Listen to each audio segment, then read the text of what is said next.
ಗಾಳಿಪಟ ಎಂದರೆ ಸಣ್ಣ ಮಕ್ಕಳಿಂದ ಹಿಡಿದು ಎಲ್ಲ ವಯೋಮಾನದವರಿಗೂ ಇಷ್ಟವಾಗುವಂಥದ್ದು. ಬಣ್ಣ ಬಣ್ಣದ ಕಾಗದಗಳಿಂದ ವರ್ಣರಂಜಿತವಾದ ಗಾಳಿಪಟಗಳನ್ನು ತಯಾರಿಸಿ ಬಾನೆತ್ತರಕ್ಕೆ ಹಾರಿಸುವ ಖುಷಿಯೇ ಬೇರೆ.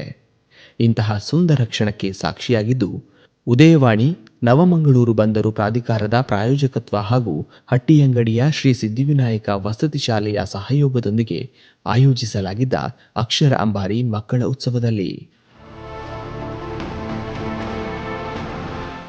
ನೂರಾರು ಮಕ್ಕಳು ತಾವೇ ಸ್ವತಃ ಗಾಳಿಪಟ ತಯಾರಿಸಿ ಅವುಗಳನ್ನು ಸೂತ್ರದ ದಾರದಲ್ಲಿ ಕುಣಿಸಿದ ಸಡಗರದ ಕ್ಷಣಕ್ಕೆ ಸಿದ್ಧಿವಿನಾಯಕ ವಸತಿ ಶಾಲೆ ಸಾಕ್ಷಿಯಾಯಿತು. ಪರಿಸರ ಹೋರಾಟಗಾರ ಟೀಮ್ ಮಂಗಳೂರು ಗಾಳಿಪಟ ಉತ್ಸವದ ಸಂಯೋಜಕರಾದ ದಿನೇಶ್ ಹೊಳ್ಳ ಮಂಗಳೂರು ಅವರು ಗಾಳಿಪಟ ರಚಿಸುವುದನ್ನು ಪ್ರಾಯೋಗಿಕವಾಗಿ ಕಲಿಸಿಕೊಟ್ಟಿದ್ದಲ್ಲದೆ ಅದರ ಹಿಂದಿನ ವಿಜ್ಞಾನ ಸಂಸ್ಕೃತಿಯ ಸೊಗಡನ್ನು ತೆರೆದಿಟ್ಟರು. ಗಾಳಿಪಟ ರಚನೆ ಮಾಡುವಾಗ ಬಹುಮುಖ್ಯವಾಗಿ ಅದು ಗೋತಾ ಹೊಡೆಯದ ಹಾಗೆ ನೋಡುವುದು ಮುಖ್ಯ.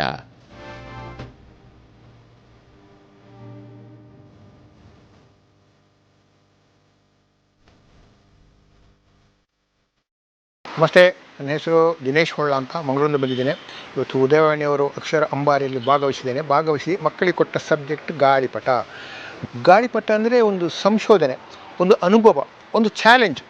ಬರೀ ಗಾಳಿಪಟ ಹಾರಿಸುವುದು ಸಾಂಕೇತಿಕ ಅಲ್ಲ. ಗಾಳಿಪಟದೊಟ್ಟಿಗೆ ಇವತ್ತು ಮಕ್ಕಳ ಮನೋವಿಜ್ಞಾನಕ್ಕೆ ನಾವು ಹೇಳಿದ್ದೇವೆ, ಗಾಳಿಪಟ ಏರಿಸಿದಂತೆ ನೀವು ಕೂಡ ಏರಬೇಕು. ಅಂದರೆ ನಮ್ಮ ಬದುಕಿನಲ್ಲಿ ಎಲ್ಲ ನಾವು ವಿದ್ಯೆ ಅದು ಸಕಲ ಬುದ್ಧಿಯನ್ನು ಕಲಿತು ಮೇಲಕ್ಕೆ ಏರಬೇಕು ಅಂಥೇಳಿ.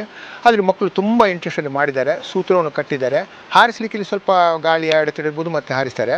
ಮೇಲಿ ನಾವು ಕಂಡುಕೊಳ್ಳೋದು ಹೇಳಿದರೆ, ಮಕ್ಕಳಿಗೆ ನಮ್ಮ ಶಾಲೆಯಲ್ಲಾಗಲಿ ಪೋಷಕರಾಗಲಿ ಶಿಕ್ಷಕರಾಗಲಿ ಬದುಕನ್ನು ನಿರ್ಮಿಸುವಂಥ ಮತ್ತು ಬದುಕನ್ನು ಕಟ್ಟಿಕೊಂಡು ಮೇಲೇರುವಂಥ ಎಲ್ಲದರಲ್ಲಿ ಅವರು ಮೇಲೇರುವಂಥ ಒಂದು ಧನಾತ್ಮಕವಾದ ಅಂಶಗಳನ್ನು ಕಲಿಸಬೇಕು ಅಂತೇಳಿ ಗಾಳಿಪಟ ಬರೋದು.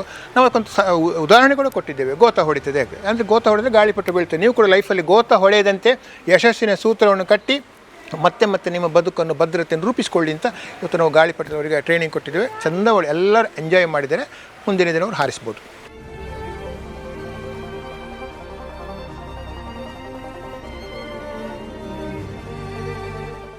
ಈ ಗಾಳಿಪಟ ರಚನೆಯ ಚಟುವಟಿಕೆಯಲ್ಲಿ ಸುಮಾರು 50ಕ್ಕೂ ಮಿಕ್ಕಿ ವಿಶಿಷ್ಟ ವಿಭಿನ್ನ ಕಲಾತ್ಮಕ ಗಾಳಿಪಟಗಳನ್ನು ರಚಿಸಿ ಹಾರಿಸಿ ಚಿಣ್ಣರು ತಮ್ಮ ಕೈಚಳಕವನ್ನು ಪ್ರದರ್ಶಿಸಿದರು.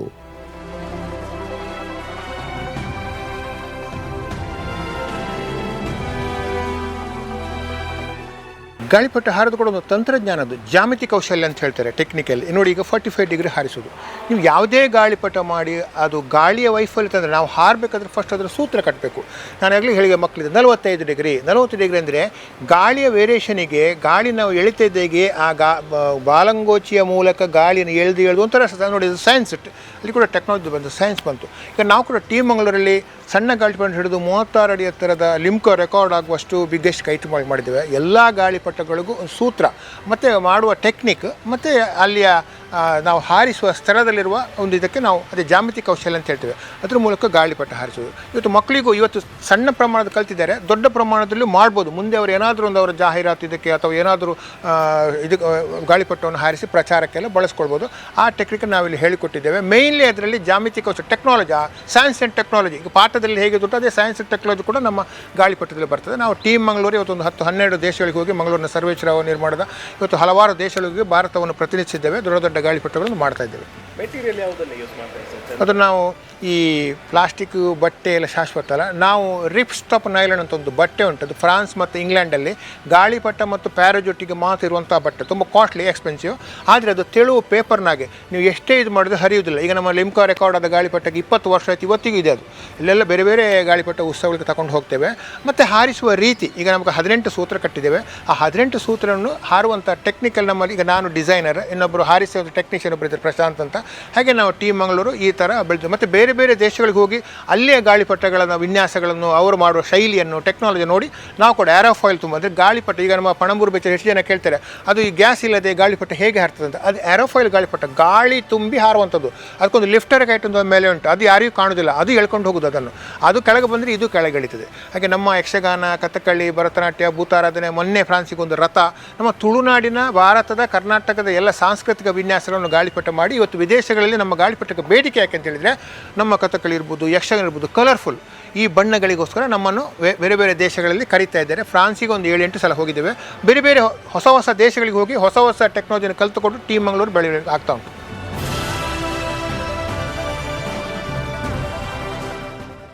ನಮ್ಮ ಟೀಮ್ ಮಂಗಳೂರು ಇವತ್ತು ಯಾಕೆ ಇಷ್ಟು ದೇಶಗಳಲ್ಲಿ ನಮಗೊಂದು ಪ್ರಖ್ಯಾತಿ ಪಡೆದಿದೆ ಹೇಳಿದರೆ, ಮೊದಲನೇದಾಗಿ ನಮ್ಮ ಭಾರತೀಯ ಚಿತ್ತಾರಗಳು ನೋಡಿ. ನಮ್ಮ ಸಾಂಸ್ಕೃತಿಕ ಇದರಲ್ಲಿ ಕಥಕಳಿ ಇರ್ಬೋದು, ಯಕ್ಷಗಾನ ಇರ್ಬೋದು, ಭರತನಾಟ್ಯ ಇರ್ಬೋದು, ಭೂತಾರಾಧನೆ ಇರ್ಬೋದು, ಪುಷ್ಪಕ ವಿಮಾನ ಇರ್ಬೋದು, ಎಲ್ಲವೂ ಕಲರ್ಫುಲ್. ಈ ಕಲರ್ಫುಲ್ ಕೈಟಿಂದಾಗಿ ನಮ್ಮ ಇವತ್ತು ಬೇರೆ ಬೇರೆ ದೇಶಗಳಲ್ಲಿ, ವಿದೇಶಗಳಲ್ಲಿ ಅವರಿಗೆ ಈ ಸಬ್ಜೆಕ್ಟ್ ಸಿಗ್ತಾ ಇಲ್ಲ. ಒಂದು ಹಕ್ಕಿ ಮಾಡ್ಬೋದು, ಮೊಸಳೆ ಮಾಡ್ಬೋದು, ಆಮೆ ಮಾಡ್ಬೋದು, ಕುದುರೆ ಮಾಡ್ಬೋದು. ಆದರೆ ಈ ಕಲರ್ಫುಲ್ ಯಕ್ಷಗಾನ ಮತ್ತು ಭರತನಾಟ್ಯ ಹಾರಿದ ಕೂಡಲೇ, ಯಾಕೆಂದರೆ ಅವರಿಗೆ ಇಂಡಿಯಾಕ್ಕೆ ಬಂದು ಗೊತ್ತು, ಅವಳು ಭಾಳ ಖುಷಿ ಪಡ್ತಾರೆ. ಹಾಗೆ ನಾವು ಹೊಸ ಹೊಸ ಇನ್ವಿಟೇಷನ್ ಬಂದ ಕೂಡಲೇ ಬೇರೆ ಬೇರೆ ದೇಶಗಳಿಗೆ ಬೇರೆ ಬೇರೆ ವಿನ್ಯಾಸಗಳನ್ನು, ಯಾಕಂದರೆ ನಾವು ಅಪ್ಡೇಟ್ ಆಗ್ತಾ ಇರಬೇಕು, ಮಾಡ್ತಾ ಇರ್ತೇವೆ. ಈಗ ನಾನು ಹೊಸದೊಂದು ಗಾಳಿಪಟ ವಿನ್ಯಾಸ ಮಾಡ್ತಾಯಿದ್ದೇವೆ ನಮ್ಮ ಹಂಪಿಯ ರಥದ್ದು.